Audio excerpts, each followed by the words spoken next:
dan seluruh gubernur yang hadir hari ini, Kang Deddy, gubernur konten.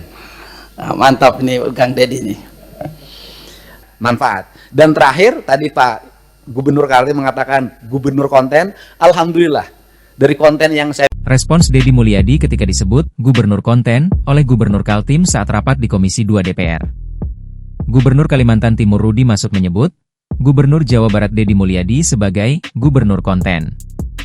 Hal tersebut disampaikan Rudi Masud saat menghadiri rapat antara sejumlah gubernur dan Komisi 2 DPR di Gedung DPR, Senayan, Jakarta, Selasa, 29 April 2025. Yang saya hormati Bu Mendagri, terima kasih banyak Ibu Amen, dan seluruh gubernur yang hadir hari ini.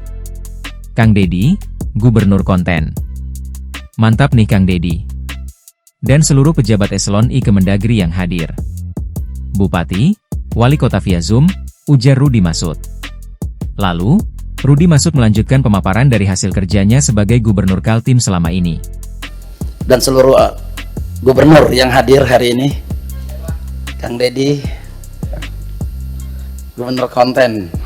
Mantap nih Kang Deddy nih, manfaat. Dan terakhir tadi Pak Gubernur Kaltim mengatakan gubernur konten. Alhamdulillah dari konten yang saya miliki itu bisa menurunkan belanja rutin iklan. Biasanya iklan di Pemprov Jabar kerjasama medianya 50 miliar. Sekarang cukup 3 miliar tapi viral terus. Terima kasih. Di akhir pemaparannya, tiba-tiba Deddy merespons Rudi Masud. Menurut Deddy, meskipun dirinya sering mengonten, tetapi kegiatannya itu ternyata berdampak pada belanja rutin iklan. Dan terakhir tadi Pak Gubernur Kaltim mengatakan gubernur konten.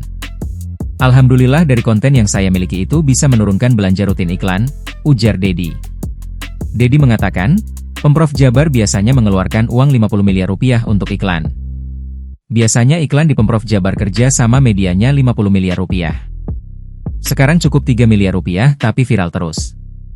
Terima kasih, imbuh dia. Download Tribun X sekarang, menghadirkan lokal menjadi Indonesia.